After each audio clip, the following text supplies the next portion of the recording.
मैं Joginder Kumar save water and save tree classes में आपका स्वागत करता हूं। इस वीडियो के अंदर हम रूट 7 को, जो कि एक इरेशनल नंबर है, उसको प्रूव करेंगे। इरेशनल नंबर स्टेप देखेंगे कि किस किस तरीके के ज़रिए हम बोल सकते हैं कि वो एक इरेशनल नंबर है, वास्तव में है ये एक इरेशनल नंबर। वीडियो स्टार्ट करने से पहले आपको इस बात का पता होना चाहिए कि इरेशनल नंबर होते क्या हैं। वास्तव में अगर हम इरेशनल नंबर की बात करें तो बोलने में आता है कि जिन नंबरों को हम p बाय क्यू की या फ्रैक्शन की फॉर्म में नहीं लिख सकते हैं, कोई भी नंबर है उसको हम p बाय क्यू की फॉर्म में ना लिख सके तो वो एक इरेशनल नंबर होता है। अब देखते हैं कुछ एग्जाम्पल। इरेशनल नंबर क्या होता है कि एक नंबर जिसको हम कभी भी p बाय क्यू की फॉर्म में ना लिख सके या रेशो के अंदर ना लिख सके तो वो इरेशनल नंबर होता है। जैसे यहाँ पे कुछ एग्जाम्पल दे रखे हैं हमसे, ये इरेशनल नंबर है, ठीक है। उसके बाद आप नोटिस रखें, मैं आपको बता देता हूँ कि जो भी नंबर रूट से बाहर ना आ पाए, जैसे आप रूट 3 को है वो रूट से बाहर नहीं आ पाएगा, रूट 5 नहीं बाहर आ पाएगा, रूट 6 नहीं बाहर आ पाएगा, रूट 8, ज़्यादा से ज़्यादा आप रूट 8 को रूट 2 लिख सकते हो, इससे ज़्यादा कुछ नहीं है, ठीक है। 32 है, ये भी एक इरेशनल नंबर है क्योंकि इसको क्या लिख सकते हो आप 4√2, ज़्यादा से ज़्यादा इतना कर सकते हो। क्योंकि अभी भी अगर आप नोटिस कर रहे हो तो रूट 32 प्रॉपर मतलब पूरा का पूरा कंप्लीट रूट से बाहर नहीं आ पाया, उसका अभी भी एक हिस्सा रूट के अंदर है, तो ये इरेशनल नंबर है। लेकिन अगर मैं बात करता रूट 4 की तो आपको पता है रूट 4 का आंसर 2 आता है, रूट से बाहर आ जाएगा। ऐसे ही अगर रूट 9 होता तो उसका 3 आ जाता, रूट 16 होता तो उसका 4 आ जाता। तो ये तो जो अभी लिखे है रूट 4, रूट 9, रूट 16, ये हमारे रैशनल नंबर है, इनको हम p बाय क्यू की फॉर्म में लिख सकते हैं। लेकिन root 3, root 5, root 6, root 8, root 32, root 7, ये जो नंबर होते हैं ये इरेशनल नंबर है। अब मोटे तौर पे और बताने की कोशिश करूं तो डियर फ्रेंड, यहाँ आप नोटिस करें कि जो पाई जो होती है, पाई ये एक इरेशनल नंबर है, लेकिन इसकी दो वैल्यू होती है, ये इरेशनल नंबर है। लेकिन अगर आपसे कोई पूछे कि 22/7 क्या है, ये रैशनल नंबर है क्योंकि आपको दिखाई दे रहा है p बाई क्यू। जिस भी नंबर को हम बटे की फ्रैक्शन की फॉर्म में लिख सकते हैं या फिर p बाई क्यू की फॉर्म में लिख सकते हैं वो होता है रैशनल नंबर, और जिसको नहीं लिख सकते हैं वो होता है इरेशनल नंबर।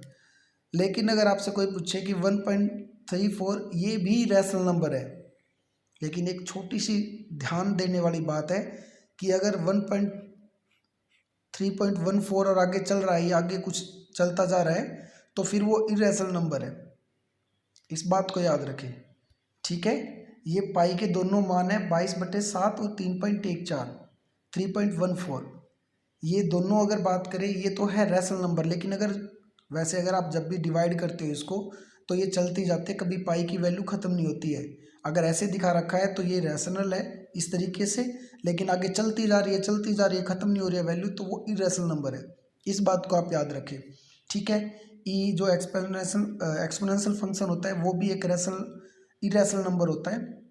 आप नोटिस कर रहे हो यहाँ पे ये जो नंबर है ये आगे चलता ही जा रहा है। अब कैसे पता चलता जा रहा है, आप देख रहे हो डैश डैश चल रहा है, ठीक है। रूट 2 है, ये सारे के सारे इरेशनल नंबर है। अब हम आते हैं हमारे क्वेश्चन के ऊपर। क्वेश्चन में क्या है, तो रूट 7 जो कि इरेशनल नंबर है उसको प्रूव करना है। अब हमने तो हम लेट कर लेते हैं कि रूट 7 जो है वो एक रैशनल नंबर है। वास्तव में वो रैशनल नंबर नहीं है, लेकिन हम उसका उल्टा मान लेते हैं, अजूम कर लेते हैं कि let root 7 is rational number. उसके बाद क्या करते हैं, हम रूट 7 को p बाई क्यू के इक्वल रख लेते हैं। Root 7 equal to p by Q. Dear students, यहाँ जो p बाई क्यू है वो p और क्यू क्या है, p और क्यू एक को प्राइम नंबर है। अब को प्राइम नंबर क्या होते हैं, को प्राइम नंबर वे नंबर होते हैं जिन में से अगर आप कुछ कॉमन निकालने की कोशिश करो तो उनमें कॉमन सिर्फ 1 आए। कोई भी दो नंबर जिनमें से कॉमन 1 के सिवा कुछ भी ना आए, या फिर जिन दो नंबरों का HCF, जिन दो नंबरों का HCF 1 हो, वे नंबर को प्राइम नंबर कहलाते हैं। ठीक है। उसके बाद एक बात और याद रखें, जो क्यू है वो कुछ भी हो सकता है लेकिन जीरो नहीं हो सकता। इस बात को याद रखें, अगर जीरो हो गया तो किसी भी नंबर के बारे में अगर जीरो है तो वो नॉट डिफाइन हो जाता है, लेकिन हमने क्वेश्चन को सोल्व करना है। ठीक है, डिफाइन नहीं है उसके ऊपर क्वेश्चन। सो आगे देखते हैं अब हम इसमें। तो अब आप देखोगे यहाँ ये लिख दिया √7 is equal to P/Q। P और Q को आपको समझ में आएगा, दोनों को प्राइम नंबर है। उसके बाद Q कभी भी जीरो नहीं हो सकता है।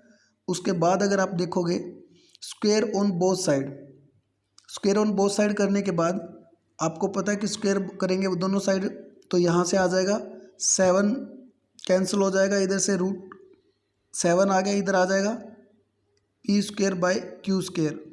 सॉरी यहाँ गलत हो गया, यहाँ से सॉरी, ये कंप्लीट आएगा इधर ऐसे, ये कंप्लीट के ऊपर है। तो उसके बाद अब क्या करेंगे, ये Q² चला जाएगा इधर और 7 आ जाएगा बाई में। तो ये इस तरीके से आ गई, ये हमारी बन गई इक्वेशन फर्स्ट। अब फर्स्ट इक्वेशन से हम क्या बोल सकते हैं, फर्स्ट इक्वेशन से हम बोल सकते हैं कि P²/7 जो है, P² इज डिविजिबल बाय 7, क्योंकि P² के बाई में 7 रखा हुआ है, 7 है, तो इसलिए हम बोल सकते हैं कि P² is divisible by 7 implies that. इस लाइन से हम कह सकते हैं कि जब P² डिवाइड हो रहा है 7 से, P² 7 से कट रहा है, तो इसका मतलब ये होगा कि P भी 7 से कटेगा। ठीक है, P भी 7 से कटेगा। जैसे मैं बोल दूं कि 7 का स्क्वायर जो है वो 7 से कट रहा है, क्योंकि 7 का स्क्वायर कितना हो जाएगा 49/7। अब कहें कि 7 भी 7 से बिल्कुल कटेगा। जब किसी नंबर का स्क्वायर एक नंबर से कट रहा है तो वो नंबर भी उससे कटता है। ठीक है, तो यहाँ से ये चीज़ निकल के आ गई। उसके बाद अगर आप देख रहे हो यहाँ पे, तो यहाँ से ये चीज़ आ गई कि P² is divisible by 7 implies that P is also divisible by 7। तो फिर लेट कर लेते हैं कि P जो है, P/7 को हमने M मान लिया, P/7 को हमने M मान लिया। अब यहाँ से हम जो 7 था बाई में उसको M के साथ ले गए मल्टीप्लाई में, तो क्या आ गया यहाँ से P आ गया हमारा 7M। अब मैं इसको जहाँ फर्स्ट इक्वेशन के अंदर पुट करता हूँ, फर्स्ट इक्वेशन के अंदर मैं इसको रखूँगा P = 7M। ठीक है, P = 7M को फर्स्ट इक्वेशन के अंदर पुट करूँगा।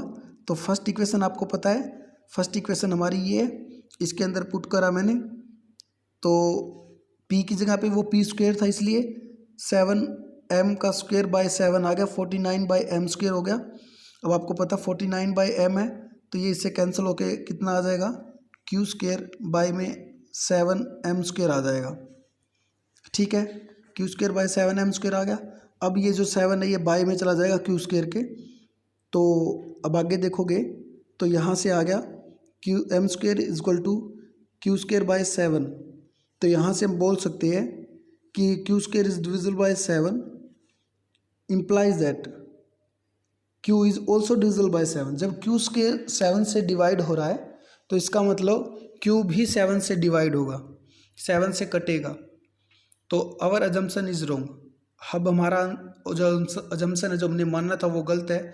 अब क्यों है, अगर आप ध्यान से देख रहे हो डियर स्टूडेंट, ये जो लाइन है, इस लाइन का मतलब था कि P और Q वे दो नंबर है जिनमें कॉमन कुछ भी नहीं हो 1 के सिवा।